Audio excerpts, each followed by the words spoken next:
मुद्दे भारतीय जनता पार्टी के केवल और केवल राष्ट्रवाद और विकास, ये मुद्दा है मेरा। और दावा ये है कि 65 वर्षों की भ्रष्टाचारी, घोटाली, दमनकारी, अत्याचारी, इस जनता के ऊपर जुल्म ढाने वाली आतताई सरकार को मिटा करके, इसका नामो निशान जिस प्रकार अंग्रेजों का मिटाया हिंदुस्तान से हमारे युवा क्रांतिकारियों ने, उसी प्रकार भारतीय जनता पार्टी का कार्यकर्ता इस दलित का, ओबीसी का, व्यापारी का, किसान का, नौजवान का, इस भारत के जन जन का शोषित शोषण करने वालों का हम लोग नामो निशान मिटा करके रहेंगे। आप नामो निशान मिटाने की बात कर रहे हैं, पर एक बात बताइए, चंदौली में हम हैं, ये उत्तर प्रदेश की भी सियासत में बात कर लें, काफी समय से तो आप लोग मौजूद हैं, विकास के दावे भी होते हैं, जो उन्होंने कहा कि खूब विकास पर चुनाव लड़ा जा रहा है। क्या कुछ है फहरिस्त में जो चंदौली को दे दिया गया है? बहुत अच्छा सवाल है आपका।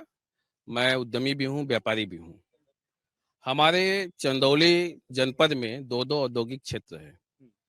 2012 से मैं लेके चलना चाहता हूँ आपको। औद्योगिक क्षेत्र में स्थिति इतनी गंभीर थी कि लगभग 5 सालों की लड़ाई हम लोग लगातार लड़ते गए, कुछ हुआ नहीं। गड्ढों में सड़क थी, इंफ्रास्ट्रक्चर के नाम पे औद्योगिक क्षेत्र में जीरो था, इंडस्ट्रियल एरिया एकदम डेवलप नहीं हो पा रहा था। हमारे उद्यमी उद्योग छोड़ के फरार हो रहे थे। जब सरकार हमारी बनी 2017 में, उसके बाद से हमारे डॉक्टर महेंद्र नाथ पांडे जी सांसद थे ही, उन्होंने वादा किया था कि मैं जब सरकार बन जाएगी तो मैं आपके औद्योगिक क्षेत्र को चमका दूंगा, और अपने वादे के मुताबिक उन्होंने हमारे औद्योगिक क्षेत्र को इतना बढ़िया औद्योगिक क्षेत्र बना दिया कि आज उत्तर प्रदेश का सबसे टॉप का औद्योगिक एरिया हमारे रामनगर औद्योगिक क्षेत्र बन गया। उद्यमी को क्या चाहिए, व्यापारी को क्या चाहिए? एक अच्छा सुरक्षा करने वाली सरकार चाहिए, हमारे उद्योग अच्छे चले। आज उद्योग लगाने के लिए लाइन लगी हुई है, जमीनें नहीं मिल रही हैं। उसके बाद पुनः डॉक्टर महेंद्र नाथ पांडे जी ने प्रयास किया और फेज 3 बन रहा है हमारा चेन्नई में, जहां हमारे हजारों बेरोजगार जो नौजवान हैं उनको रोजगार मिलेगा। जब हमारे जिले में नए नए उद्योग आएंगे तो उनको अच्छा से रोजगार मिलेगा और हमारे यहाँ बेरोजगारी भी समाप्त हो जाएगी। इसी तर्ज पे डॉक्टर महेंद्र नाथ पांडे जी लगातार चल रहे हैं। और विकास की अगर गंगा देखनी हो तो हमारे चंदौली जनपद में देखिए, पड़ाव से आप शुरू करते हैं। मैं क्या करके दोबारा आ जाऊंगा मैं। हाँ, अब जब ये बोल रहे हैं कि इतना सारा विकास हुआ, हाथ की रेखाओं को अभी भी देख रहे हैं कि 2024 में क्या होगा, या अपने हिस्से में कुछ है? नहीं, हम लोग स्पष्ट रूप से संतुष्ट हैं कि हम लोग सरकार बनाने जा रहे हैं। इसका कारण क्या नजर आता है? गठबंधन का सरकार बनने जा रहा है। और जो लोग बात कर रहे हैं, मैं जनपद चंदौली में खड़ा हूं, भारी उद्योग मंत्री, इनके टेबल से होकर के अडानी और अंबानी की हर फाइलें जाती होंगी पूरे हिंदुस्तान में, लेकिन एक भी रोजगार के नाम पे एक भी कोई फैक्ट्री इन्होंने, अडानी अंबानी या बहुत से बड़े उद्योगपति होंगे, उनसे एक भी जनपद चंदौली में उद्योग लगाने का काम नहीं किए, जिससे चंदौली के नौजवानों को रोजगार मिल सके। रही बात फेज 1 फेज 2 किसने बनाया, फेज 3 बन रहा है। कब तक बनेगा ये अगले बार आप आइएगा तो इसको भी देख लीजिएगा। इसलिए भारतीय जनता पार्टी एक वॉशिंग मशीन है।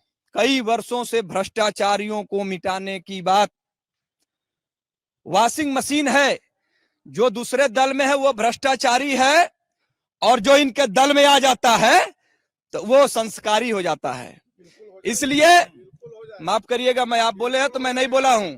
अगर आप बोले हैं नहीं, मैं छोड़ के चला जाऊं। आप बोले ये वॉशिंग मशीन है, ये वॉशिंग मशीन है। धनंजय सिंह इनके साथ चले गए तो वो शुद्ध संत महात्मा हो गए, और आज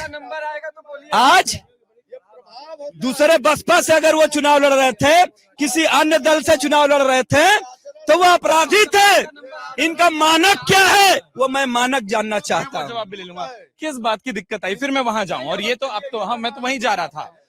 हाँ, जो भी डिबेट में करते हैं, बहुत बुद्धिजीवी बन के आए हैं तो अपने बुद्धि का प्रयोग बोलते वक्त करें, दूसरे के बेरी बोलते वक्त न करें। अभी इन्होंने जो भाजपा के लोगों ने कहा कि राष्ट्रवाद, लेकिन हमें ऐसा राष्ट्रवाद न चाहिए जहां किसानों की हत्याएं हो, किसानों को कुचल के मारा जाए। हमें ऐसा राष्ट्रवाद नहीं चाहिए जहां महिलाएं नंगा घुमाई जाए, जिंदा जलाई जाए। हमें ऐसा राष्ट्रवाद नहीं चाहिए। हमारा जो मुल्क है, यह देश का संविधान जियो और जीनो दो की नीति पे बना है। समता मूलक समाज, मतलब इसमें सभी जाति धर्म के लोग रहते हैं, और फर्जी राष्ट्रवाद से देश नहीं चलता है। राष्ट्रवाद चलाने के लिए दरिया दिली दिखाई ना पड़ता है। अब तो किसान भी पछता रहा है। अगर आप ये वीडियो YouTube पर देख रहे हैं तो हमारे चैनल को सब्सक्राइब करें और बेल आइकन को दबाना ना भूलें। अगर आप Facebook पर ये वीडियो देख रहे हैं तो हमारे पेज को लाइक करें।